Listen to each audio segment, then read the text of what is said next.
Hey guys, James here from Replica Reviews, and the other month over on our Facebook page I basically said, ideas for videos, see what people wanted to see, what people didn't want to see, and somebody came up with the idea of basically getting the whole collection out and having a walk through the collection, have it all out in one place, give my thoughts, etc. And I thought about it, and I thought the logistics behind it, we're going to be here for hours, because as you can see from the locker, this is the most organised it's ever been.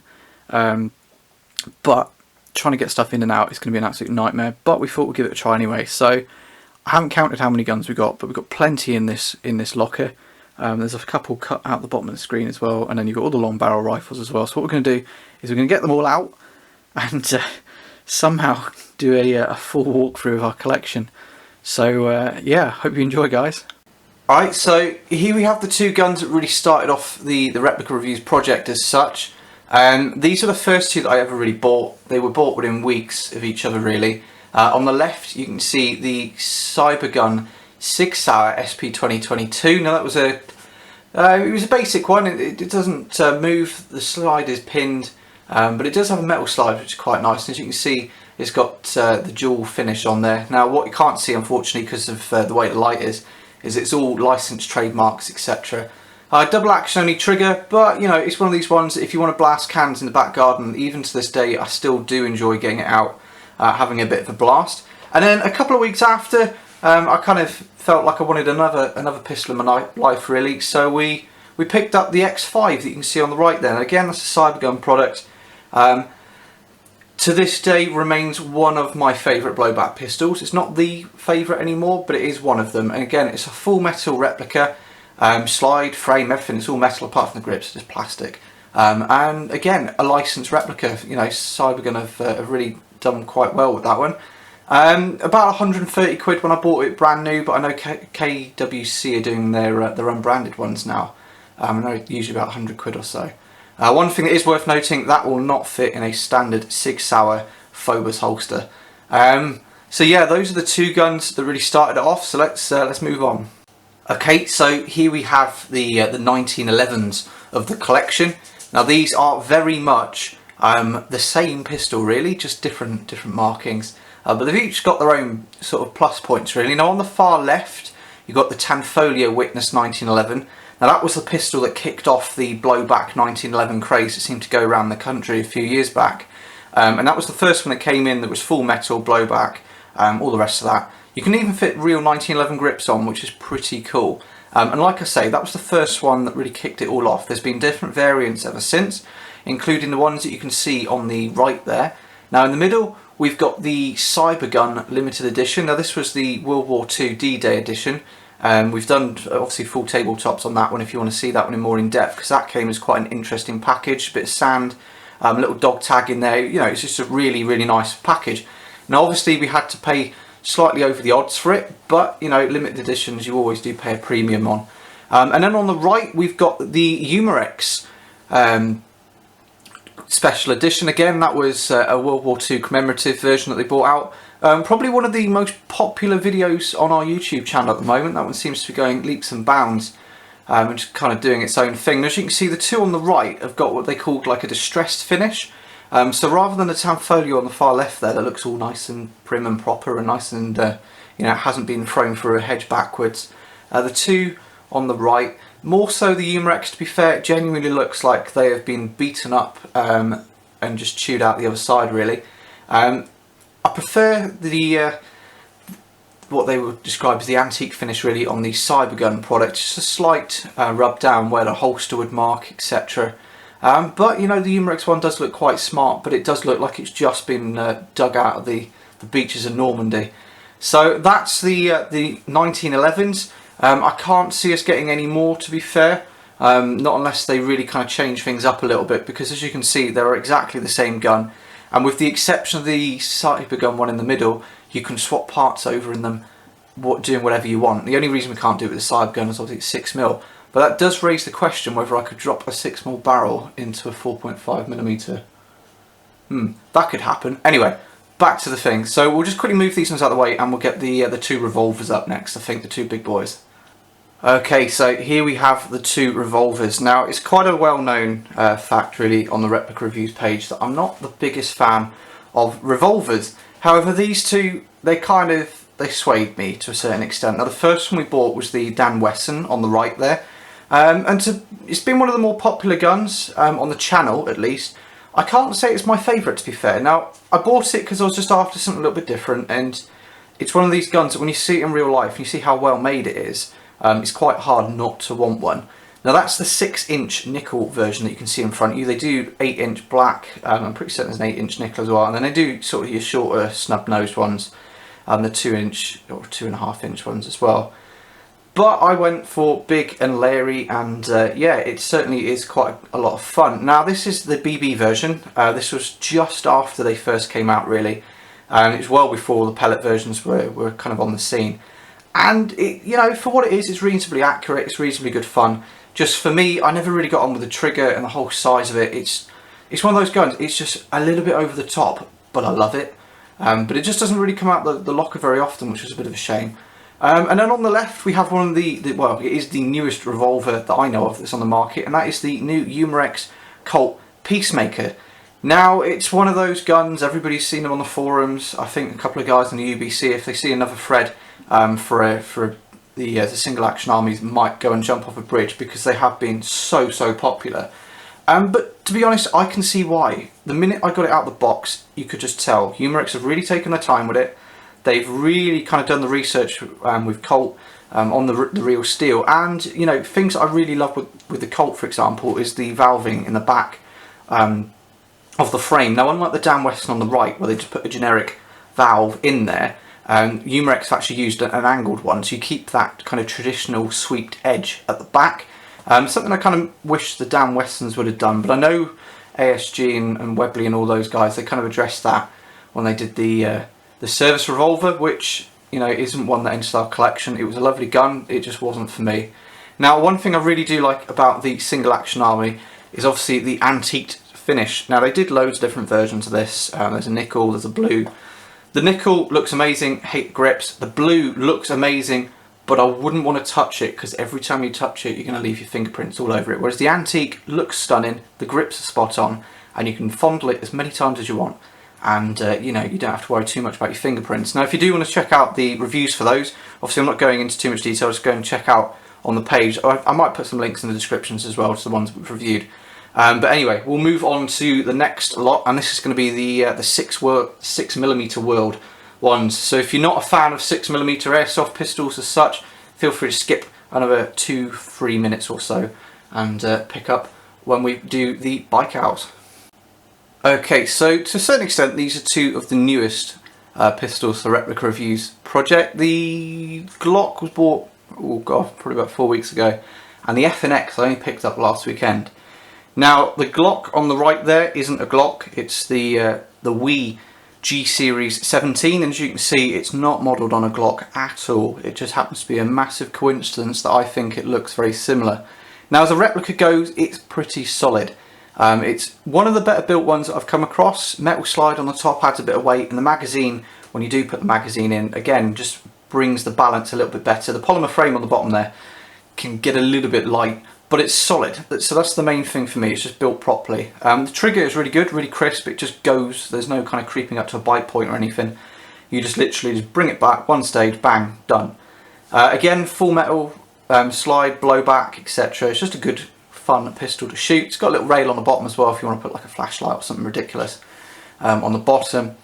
I've been after a Glock replica for quite a while, or something similar to a Glock at least, and there's not really many companies that have been doing it, which has been a bit of a shame. Now, for those of you who don't know the history behind that, it's basically because Glock don't want anybody copying their designs, which, you know, is fair enough. They've got one of the, you know, the best pistols in the world, one of the best designs. Of course they're going to want to keep that to themselves. But, you know, that's just one of those things.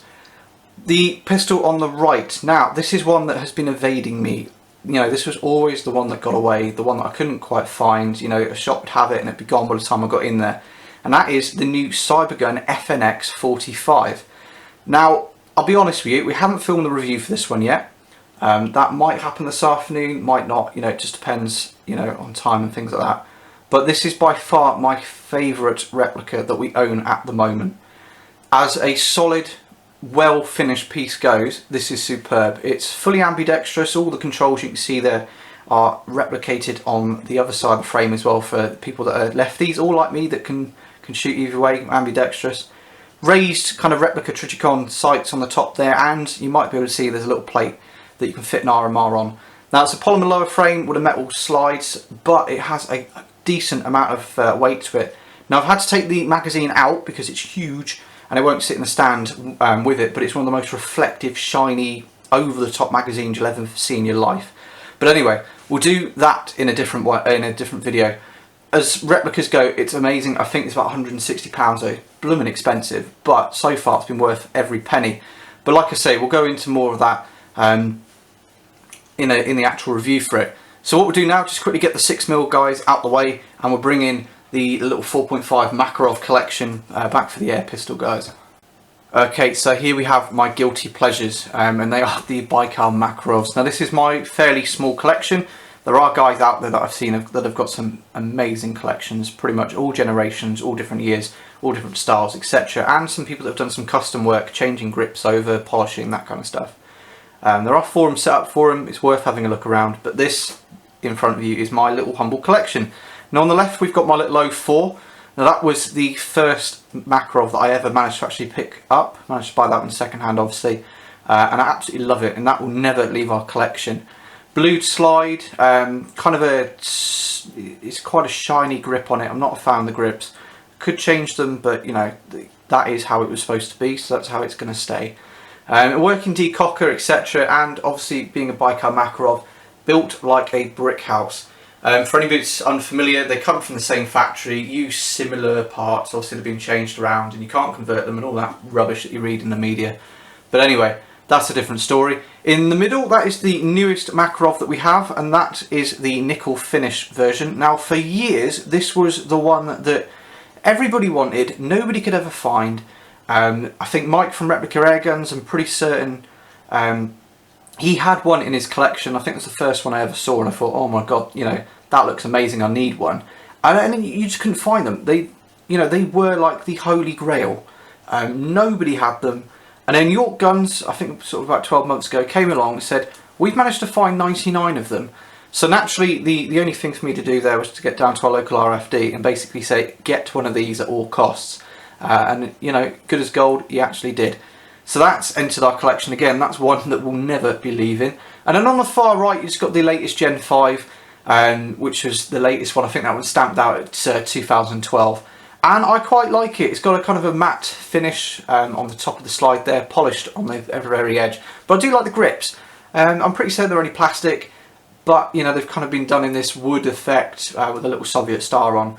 And again, built superbly. I think that's probably one of the most solid Makarovs that we have. There's no creaks, there's no rattles. You know, it's as realistic as they get. As realism goes, out of all the guns that we're showing you today that are in our collection, that have stayed in the collection, because obviously guns come and go, but these are the 3 that will never be leaving. And the one on the right there is by far the most realistic replica you will ever come across. And to a certain extent, that's a challenge. If you find one that's more realistic, please tell me, because I'd love to see it. But again, as I say, these are my guilty pleasures, so we'll move on to the next ones, else we could be stood here talking about them for the rest of the year. Okay, so here we have the last of the Baikals, and that is the Viking. Again, one of those ones I couldn't really ever find, and then they suddenly appeared. York Guns seemed to go through a bit of a phase where they managed to get all of the Baikal range in after them literally being sort of virtually impossible to find. Now, the really cool thing with this one is it fires BBs and it fires pellets. It uses a rotary style magazine for the pellets, and it uses a hopper for the BBs. Now weirdly, what you would think is the barrel is actually the hopper, and what you would think would be the slide, the guide rod is actually the barrel. It's all backwards in true Russian fashion. It makes no sense at all, but it's a solid replica. Again, polymer lower frame and a metal slide. And for anybody that doesn't know, the Viking was actually the pistol that took over from the Makarov as the service pistol. You know, that's how long the Makarov was in service for. So you know, the Viking was quite a nice way to continue the collection really, and it was one that I would wanted for quite a while just because it was so different. Now on the right is the ASG CZ75 PO7 Duty. Now this is the dual tone blowback version. Now me and this pistol have had a bit of a love-hate relationship. This is the second PO7 that I've owned. The first one, unfortunately, because the recoil on this, the blowback, is so strong, it basically rattles itself to pieces. The front sight pin post that you can see there, that came off, and long story, it had to go back under warranty. The guys at Highland, absolutely spot on, replaced it for us straight away. And I kind of get it out occasionally. It is amazing to shoot, it's such an amazing replica, but I'm kind of scared of breaking it again, so I tend not to use it too much. Now as build quality goes, it's one of the nicest grips I think I've ever come across. It's just all nice and smooth, there's no jagged bits on the frame, it's one of those replicas that's just been done right, and it looks really smart as well. The sights on it as well, probably some of the nicest ones I've come across. The rear sight there is what I would describe as a half pitch frame, so it's very, very clear, quite easy to bring the sights up in front of you and just acquire them straight away. Not too expensive in the grand scheme of things, for a blowback pistol anyway. So if you're in the market for something very compact, because I mean this gun is very compact, when I saw the box that it came in, I did kind of question what I was letting myself in for, because I assumed that a carry pistol as such, that, you know, obviously that's what it's based on, not for what it would be used for, but I assumed it would be of a good size. But as you can see, it is actually quite diddy, but it's very comfortable to hold, very comfortable to shoot, to be honest, and it is just good fun. Now the other one that we couldn't get stood up is this one here. Now this was my brother's first air pistol. Now this is the Umarex PPK. Now unfortunately it was a bit drunk on Warsteiner, which is my understanding according to Google, and as we all know, Google never lies. Apparently it's a German beer. We could not get this one for love nor money to stand up in the stand, purely because of the tab on the bottom there. It just wouldn't balance. Now this is one of the snappiest, heaviest blowback pistols you'll ever come across. Now to be honest, when I first saw the size of it, I thought, nah, it's not going to be that good, it's too small. But when it goes off in your hand, by God, it comes back with some force, and it really is one of the strongest recoiling pistols I've come across. And as you can see, Aaron went for the dual finish again, so you've got the silver slide on here, but they do a black version as well, which looks amazing. And for those of you that you're into James Bond films, you'll also know, obviously this was the one that was used in the earlier Bond films, and to a certain extent in some of the newer ones as well. The P99 kind of went out of fashion, and we've gone back to basics and gone back to the PPK. Again, fully licensed from Umarex, and as you'd expect from a Umarex pistol, it is superbly made. There's no creaks, wobbles, anything like that. The only thing that I don't really like is the magazine, which is plastic. If they'd done a metal magazine, I think it would have lasted a little bit longer.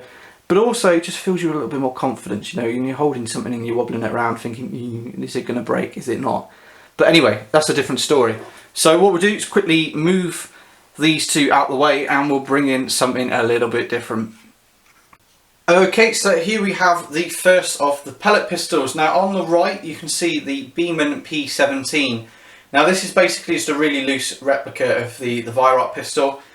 For the money, I mean, they are dirt cheap. It's not amazing when you look at it compared to the actual Virock, the Webley Electo, or what's now the Zaraki, whatever it's called. It's not going to win any awards, but for a fun little plinket in the back garden, it's quite good fun. Again, it's just a single strike, open it up, pop your pellet in the breech, close it back down, fire. Now the trigger it is what it is, it's okay, it's not too bad. The auto safety is quite a nice little feature, to be fair, and I'm pretty certain this was the first pellet pistol I ever actually owned. It was my first venture into the world of pellet pistols, and to be honest, it's alright. It is what it is. Now the grip, to a certain extent, is based, I think anyway, on the Walther P99. If you look at the two contours, they are very, very, very similar. Equally as comfortable. It is a nice, comfortable gun to shoot. Virtually not recoiling at all. There's no kind of movement in the gun at all. If you hold it correctly, pull the trigger nice and gently, it does stay dead on target. And we have actually had some really good groups with this one. It's obviously just a little bit more involved, obviously because it's not magazine fed and you have to pump it up every time you want to use it. If you're lazy like me, it's quite easy just to kind of be drawn towards the gun on the right, which is the Umarex Desert Eagle. Now as you can see, it's so manly and so over the top, it doesn't even fit in the pistol stand. I've had to basically put the 20mm rail on the bottom of it, and the 20mm rail is holding the pistol up at the moment. It's that large. Now, it's quite hard to explain, obviously, because it's up against the background there, quite how over the top that is. But it's a good size. It uses an 8-shot rotary magazine, and I absolutely love it. Now, my partner very kindly bought that for me for my birthday, of all things, because I'd always wanted one, but I hadn't quite convinced myself that I wanted to be that leery. But yeah, as pellet pistols go, obviously being a blowback, this is one of the funnest ones we've got in the collection at the moment. I remember the first time we took it up the range, and I got it out, put it on the bench, gassed it up, put some rounds in, and I opened fire, and I couldn't believe, one, how loud it was, and two, how quiet the rest of the range was. And even people that don't like people taking up pellet pistols, obviously clubs, they can be a little bit kind of stuck in their ways to a certain extent. Not all clubs, but certain ones aren't as welcome into disciplines as others. And this one anyway, they don't really like me taking pistols up there, but I think they tolerate it just to keep me quiet. But everybody went quiet, and everybody's turned and they looked, and then suddenly everybody wanted to go.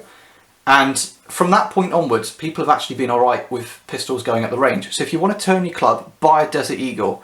It's over the top, it's completely ridiculous, but everybody secretly wants to go inside. So what I'll do is I'll just move these ones out the way, and we'll bring in the rest of the pellet pistols. Okay, so these are the two last pistols of the collection. I've kind of, to a certain extent, left the two best ones to last, really. And on the left, we have the Umarex HK-P30. Now, as pistols go, this is the one I always go for. If I just want a quick shoot in the garden when I get home, this is the one I always pick up, because to be honest, I absolutely love it. It's comfortable to shoot, it's got a decocker, it's safety. Again, you can use pellet or BB with this one, which is quite nice. It's nice to have the choice. You've got a little adapter. It's built like a brick house. It just seems that everything Umarex touch, they seem to do well. So as I say, as a day-to-day shooter goes, this is my preferred one, and this is the one I always reach for. As a replica, I haven't ever come across the actual P30, so I couldn't really tell you how realistic it is, but looking at images and stuff, it does look pretty spot on. Now, the frame, as I'm sure you can expect, is a polymer. Much of these new modern carry pistols tend to use a polymer lower frame. And the upper obviously is all metal, and it adds for a really good weight. I mean, it's a solid pistol. When you hold it in your hands, there's no creaks. You know, it's superb. As pistols go, it's very hard to beat that one for me to be used as a day-to-day shooting pistol. Now, a lot of people swear by the 1911. I've shot a 1911, but the bloke had spent just under 1,200 quid on it, and you know, by all accounts, it was the best air pistol I've ever shot. But value for money wise, I'm not sure I'm mad enough to spend 1,200 quid modifying a pistol to get it to where I want it to be, when I can go off the shelf, pick up a P30 and have just as much fun and get just the same results. It's worth adding. On the timer, I wasn't too far behind him, but he's got about 30 years experience on me. So, you know, questions to be asked there. And the famous saying does go, leaving the best till last. Now, this was one of the first, what I would call expensive air pistols I ever bought, and that is the Umarex Wolfert CP88. Now, as pistols go, this is by far one of the nicest pistols I've ever owned. Out the box, the trigger is just sublime. It's full metal construction, apart from the grips, obviously they're just plastic, and a couple of the working parts on the outside as well. But it is just such a dream to shoot, and it looks superb. Now, the only thing that I don't like about it is the black grips. I have wanted to get some wood ones for a while, but I cannot justify the asking price. They're just too expensive for me. But the wood grips on a nickel finished CP88 for me is the ideal. That is my all-time favourite pistol. It just looks amazing, shoots amazing. It's very, very accurate. I mean, if you want a gun for competition use, this is certainly the one to go for.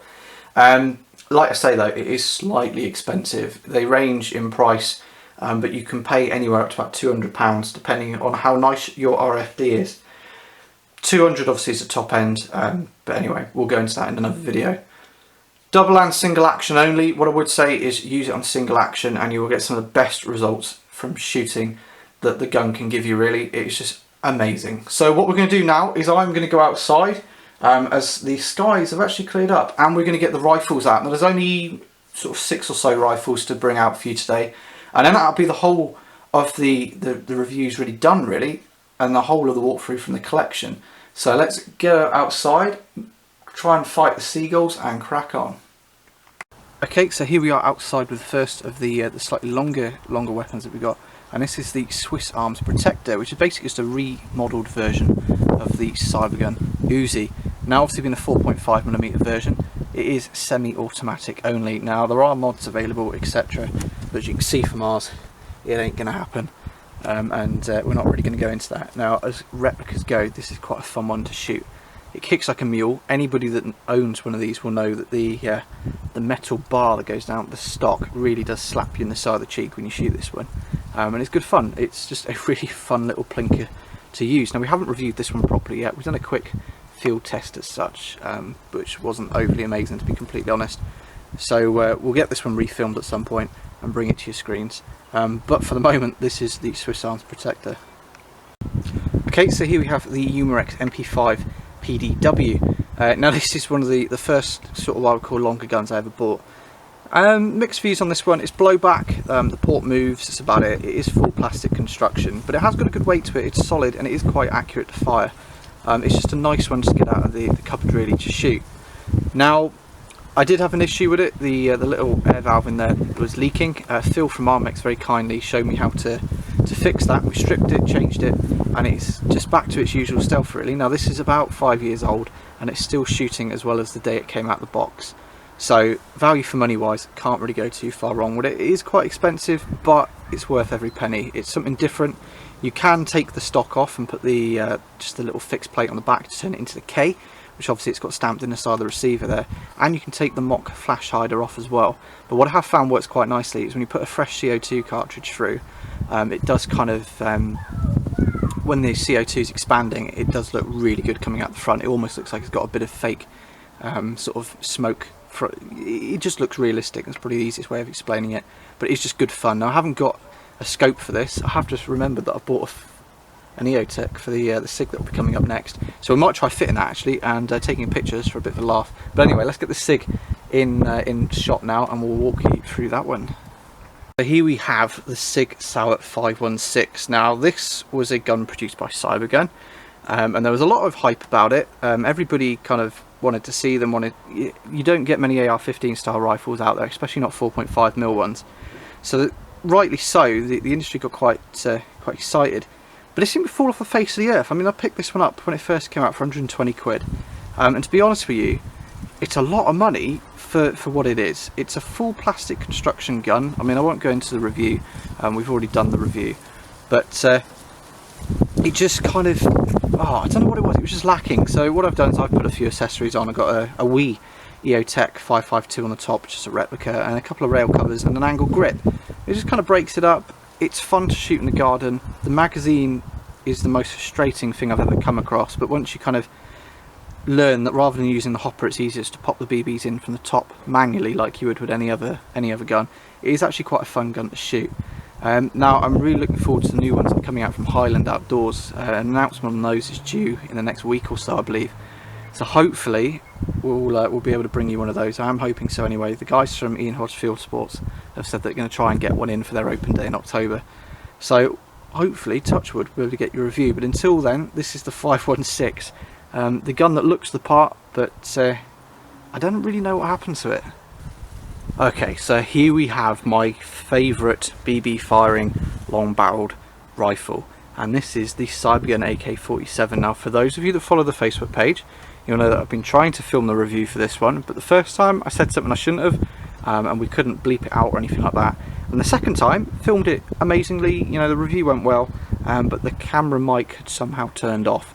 So unless you're into your silent movies, unfortunately we couldn't bring it to you then. But I'll do a quick little thing on it now anyway, while we've got it out. It's pressed, obviously all steel for the receiver. Everything that looks Russian orange is wood, and it is so goddamn realistic. It's very hard, even for somebody that's come across the real steel, to be able to tell the difference without taking this one apart. When you pick it up, it's just under 3 kilos. It weighs, it weighs the part, it looks the part, it feels the part. It certainly sounds it. When you bring that charging lever to the rear, it does sound superb. Accuracy wise, much like the real AK-47 when it's on fully automatic, you can't hit a barn door with it really. Obviously this one's only semi-automatic, but it's a BB firer with a smoothbore barrel, so it's never going to be amazing. Now you can hit a little target, you can hit cans with it, but don't expect to be getting like 5mm groupings or anything like that unless you're superb and you know how the gun works. I will bring a review for this one because it is absolutely amazing. But for the time being, what we're going to do, going to pack this one back away. I will bring you a video for this one. I've just got to learn to behave. But we'll pack it away and we'll get the PCPs out. Now we've only got 2 more rifles left, so I've definitely kind of saved the best till last, really.